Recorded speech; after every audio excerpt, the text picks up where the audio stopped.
إيجال قبرصي أز داما قرتين أز إيجاد أوي بوتا بيجم لقبرصي داما قرتين ميتا تركي ميتا تركي قوتا من دبيتو هاري كاريا مبكي أما بلانا كشتنا شيخ لاهوريا داناي ميتا تركي بله موجوتي از تداخل ناكم جو امزاني تو حوالي نزيكي موجوتي نخير تدگاهی موجوتي از تشتكي نزانم جو اف سياره كي چوادي چيتن چوادي هيتن چوادي چيتن موجوتي از تشتكي نزانم يعني تركي ميتا تركي بلانا كشتنا شيخ لاهوري داره مليون لصديا الجيبه جيكرني دايا مليون لصدي چونكه تركيا زانيتن خطا باككي بي لاهوري چنابيتن اوي دغوتا من ميتا تركي دغوتا من دغوت امزان كانجيني ارزاق بوي لتركيا يعني الا سوريا تشوا بريندار يه باككي دين تسليماني دي تيمار كتن السليماني دي بتوا بريكا امريكيه يعني ابا باراستل افزانيا را دايناميتي نظانم بس ميتي ايوان قال ميتي ابو التركي تشوهمو ميتي وقت شو ما داف ميتي من قوت هون من قوت عار وموضوع في قوت امدي هميشو اللي تدرسكن او تشتري دفتايا بدايه ما امزاني تشتري الدفتايا هاي تشتري الدفتايا هاي بدايه ما ولسر لاهوري جي كامل معلوماتي بدايه ما كي شو التوتشا والله وبالله وتالله اون دجي من معلوماتنا داميتي داسوش وتا او تشتري سر بارتي هاي تنادنا ميتي او فيديو نعم تجي باش كاك ريباس ام دي جارا كودي هي قرتاوين ام دي كلك جارتي بس بله وقتی اللي خبرسه بواسطه ميتي وبواسطه بارتي يعني مشك شيخ لاهوري وبرايتوي تيك دا البنفا يعني كان اندامك ميتي تركي يا القبرص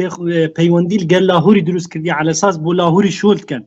لاهور نزانيتن افانا ميتا تركينا الدفوان از قرتبون دمانشا للسرسري مدانا بو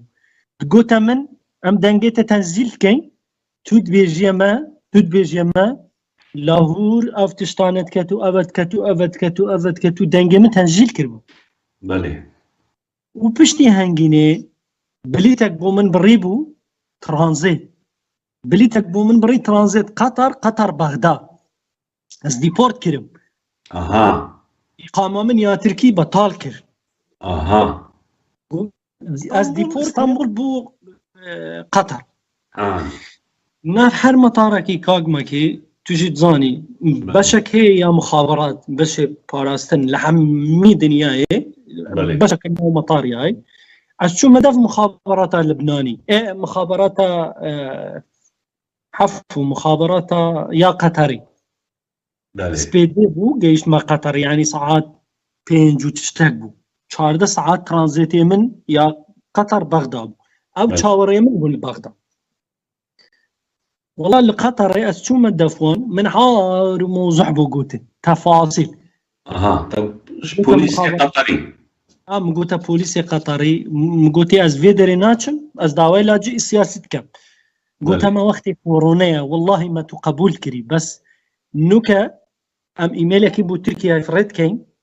وبحياته اخو ام تنادينا وبغداي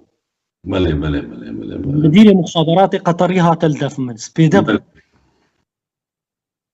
مدير همي مخابرات قطري هات الدف من عندك بارير دامن